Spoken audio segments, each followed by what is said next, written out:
మన పులిని మనందరం నమ్ముతావా నమ్మవా దేవుడు ఎరుగు. నేనైతే నమ్మను. మా ఆయనను మాన్యసంలో నాకు తెలుసు. ఈ వార్తను ఒకసారి చూడండి. వాస్తవానికి వీళ్ళందరూ కాంగ్రెస్ పార్టీ ఎమ్మెల్యేలే. ఇందులో ఎవడు కూడా బీఆర్ఎస్ పార్టీ లేడు. ఈయన కాంగ్రెస్, అన్ని కాంగ్రెస్ కండువాలు కావు. ఇది దేవుని కండువాలు. ఈ దేవునికి ఈ నలుగురు కప్పుని దేవుని కండువాలు అనమాట. సీఎం రేవంత్ కు ఎమ్మెల్యేల పోటీ ఎక్కువైంది. రేవంత్ పాలనలో సొంత పార్టీ ఎమ్మెల్యేల అసంతృప్తిలో ఉన్నట్టు తెలుస్తుంది. ఇంకా ప్రజలు ఎట్టుండాలి? ఎమ్మెల్యేలకు అట్లుంటే ప్రజలు ఎట్టుండాలి? అంతకు డబల్ త్రిబుల్ ఉన్నారు. ఇలా ప్రజలు డబల్ త్రిబుల్ ఉన్నారు. నియోజకవర్గాలకు నిధులు ఇవ్వకపోవడంతో తీవ్ర అసహనం వ్యక్తం చేస్తున్నారు. కాంగ్రెస్ పార్టీ అధికారంలోకి వస్తే ఏదేదో చేస్తామని ఊహించుకొని ఇప్పుడు ఏం చేయలేకపోతున్నామని ఆవేదన వ్యక్తం చేస్తున్నారు. నియోజకవర్గాలకు నిధులు ఇవ్వాలని ముఖ్యమంత్రి ఎన్నిసార్లు అడిగినా పట్టించుకోవడంతో ఇప్పుడు బహిరంగానే అసహనం వ్యక్తం చేస్తున్నారు. ఓ ఎమ్మెల్యే పేపర్లో ఆర్టికల్ రాస్తే మరో ఎమ్మెల్యే ఏకంగా వరల్డ్ బ్యాంక్కే నిధులు ఇవ్వాలని లేఖలు రాసిన గలం వినిపించినట్టు తెలుస్తుంది. సొంత ప్రభుత్వం పైన ఎమ్మెల్యేల తిరుగుబాటు. ఎమ్మెల్యేలకు నిధులు ఇవ్వని రేవంత్ నియోజకవర్గాల్లో ఆగిపోయిన పనులు, అధికారంలో ఉన్న అభివృద్ధి చేయలేని స్థితి, కక్కలేక మింగలేకపోతున్న ఎమ్మెల్యేలు బహిరంగానే ఎమ్మెల్యేల ఆగ్రహం ఒక్కొక్కరిగా బయటపడుతున్న ఆయన. ఇప్పుడు ఏమంటారు? 2,34,000 కోట్ల రూపాయలు అప్పు తెచ్చిన కాంగ్రెస్ సర్కారు ఇందులోకి వెళ్ళి ₹1 కూడా అభివృద్ధికి ఇవ్వలేదని ఇలే అంటారు. నేను చెప్తలేను, నా సొంత కవిత్వం కాదు ఇది. అంటే రేవంత్ రెడ్డి 21 నెలలుగా ఈ 119 నియోజకవర్గాల్లో లేదంటే ఈ గెలిచిన 65 మంది నియోజకవర్గాల్లో ఒక్క కాడ కూడా ₹1 కూడా నిధులు వేయలేదు. ఒక్క అభివృద్ధి కూడా చేయలేదు. ఎప్పటి నుంచి? 22 నెలల సమయం అవుతుంది. దాదాపుగా 2 సంవత్సరాలు కాబోతాను. 22 నెలలుగా 2,34,000 కోట్లు అప్పు తెచ్చిన సర్కారు అదే రకంగా 6 లక్షల కోట్ల బడ్జెట్, దాదాపుగా 6 లక్షల కోట్లు, కొంచెం మైనస్ లేక 1-2 వేల కోట్లు తక్కువ అని. సో 6 లక్షల కోట్లు ప్లస్ 2 దాదాపుగా 8.5 లక్షల కోట్ల అప్పు ఉంటారు బడ్జెట్. ఈ రాష్ట్ర సర్కారు అప్పు కానీ సప్పు కానీ అభివృద్ధి కానీ ఇంకేదైనా కానీ దాదాపుగా 8.5 లక్షల కోట్ల పైసలు ఒక్క నియోజకవర్గానికి ₹1 కూడా లేదట. ఏడిపోయినాయి? ఈ దొంగల జేబులలో పోయినాయి. ఇలా సంసారాలు అయినాయి, సొక్కమైన అయినాయి. ఇలా అన్ని సొక్కమైన అయిపోయినాయి. మా అన్న ఒక్కడే తినడా 8 లక్షల కోట్లు? 8 లక్షల కోట్లు రేవంతుడు ఒక్కడే తినడా? ఎవ్వరు తినలేదు. అందరు సంసారులేనా? రేవంతుడు ఒక్కడే దొంగనా? ఇప్పుడు వీళ్ళందరూ ఎందుకు వితండవాదం చేస్తున్నారంటే నా అంచనా, నేను చెప్తా ఉన్నా, ఈ రాష్ట్రంలో కాంగ్రెస్ పార్టీ స్థానిక ఎన్నికల్లో రేవంత్ రెడ్డి ముఖం పెడితే గెలిచే అవకాశం లేదు. ఎందుకంటే ఏం పని చేయలే. అందుకే వాళ్ళు ఏం చేస్తున్నారు? స్వపక్షంలో విపక్షం అని ఒక నాటకం ఆడతారు. మా రాజగోపాల్ కూడా నిన్న మనం మీటింగ్ పెట్టుకున్నాం. వీళ్ళు ఏం ప్రయత్నం చేస్తున్నారంటే స్థానిక ఎన్నికల్లో ఓట్లు కావాలి మనకు. ఆ ఓట్లు కావాలంటే ఏం చేయాలి? ప్రభుత్వంలో రేవంత్ రెడ్డికి వ్యతిరేకంగా మాట్లాడాలి. నేను వ్యతిరేకంగా ఉన్నా చెప్పాలి.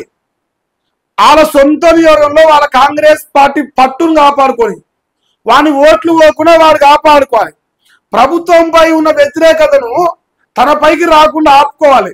తద్వారా సర్పంచులు, ఎంపీటీసీలు, జెడ్పీటీసీలు ఈ ఎవరైతే వ్యతిరేకంగా మాట్లాడుతున్నారో వీళ్ళ నియోజకవర్గంలో వీళ్ళు అనుకున్న వ్యక్తులే గెలవడం కోసం ఇలా రేవంత్ రెడ్డిని వ్యతిరేకిస్తూ కథలుతురు.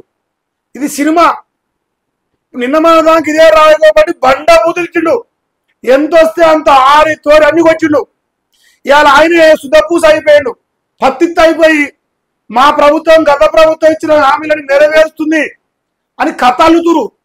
సడన్ గా రేవంత్ రెడ్డికి డైవర్షన్ ఇచ్చేసారు. ఇదంతా కథలడానికి కారణం ఓట్ల కోసమే వేస్తారానే. ఎవడు వ్యతిరేకంగా మాట్లాడుతుంది వాడు కండువా ఏది? కాంగ్రెస్ కండువా.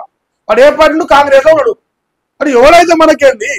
కాంగ్రెస్ కండువా కప్పుకొని ఎవరైనా ఇంటి ముందరికి వస్తే వానికి మనం ఓడేయదు. వాడు రేవంత్ రెడ్డికి వ్యతిరేకమా అనుకోవడం మనకు అవసరం లేదు. మా ప్రభుత్వం అధికారుల కోసం కేసీఆర్ కంటే 10 ఎక్కువ వీక్తున్నారు. కేసీఆర్ వీకి కూడా వీకలేకపోతున్నారు. ఇక ఎట్టా ఎందుకు ఓటేయాలి? ఏ కారణం చేత ఓటేయాలి? ఈ దొంగ లెక్క ఎవరికి తెలియదు. ఈ దొంగల ముఠ ఎవరి కోసం చెప్తాంది? ఇలా మల్లిగాన్ని వదిలిండు, కవితక్కను వదిలిండు, ఇటు పోతే ఈ వ్యతిరేక వర్గాలను వదిలిండు. అన్ని రకాలుగా అందరూ తన పైనే పడితే అబ్బా మా అనుదిర్ రెడ్డి బాగా మాట్లాడుతుండ్రా, మా రాజగోపాల్ రెడ్డి బాగా మాట్లాడుతుండ్రా, తీర్మానం వలన బాగా మాట్లాడుతుంది, వాళ్ళందరికీ మనం ఓటేయాలి.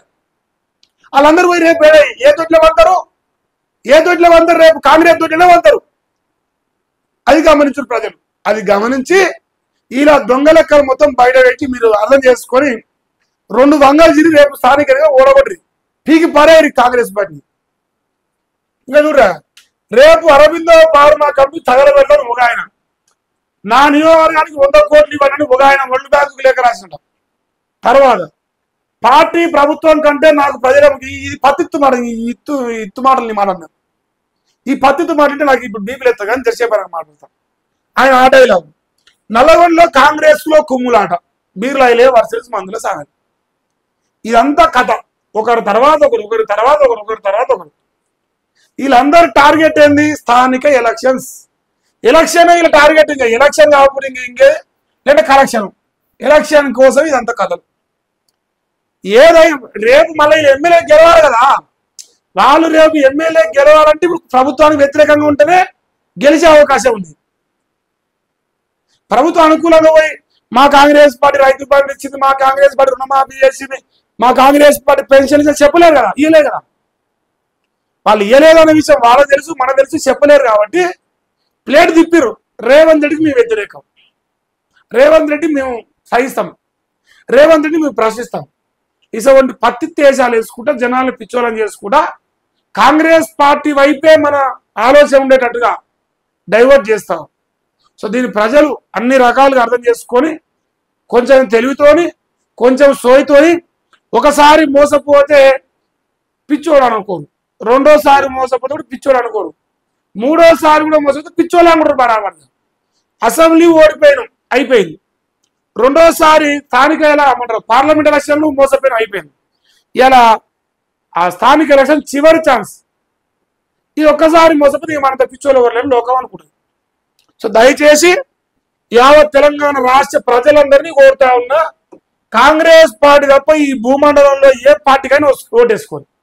అది ఏ పార్టీకైనా నేను ఈ పార్టీ ఆ పార్టీ పేరేపా, ఎందుకంటే నేను ఏ పార్టీ కాదు కాబట్టి నీ ఇష్టమైన పార్టీకి వేసుకోరు.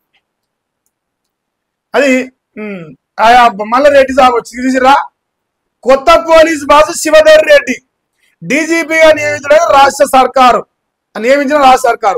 సీఎం చేతుల మీదుగా ఆర్డర్స్ తీసుకున్న శివధర్ రెడ్డి 1994 బ్యాచ్ బొచ్చులో ఐపీఎస్ ఐఏఎస్ మాకు అయిన అవసరం లేదు, కానీ శివధర్ రెడ్డి అదే నాకు ముఖ్యం. ఈయన బీసీలకు రిజర్వ్ చేస్తాడు, ఆడ కోర్టుకు పోతారు, ఆడ గ్రూప్ 1 పోస్టర్లో రెడ్లకే ఎత్తుకపోతారు, ఈడ రెడ్లకే ఎత్తుకపోతారు. మా బీసీల పార్టీ అని నాకేమో మలసబుద్ధి అవుతుంది. మిమ్మల్ని నష్టంగాల దొంగ లెక్కలు.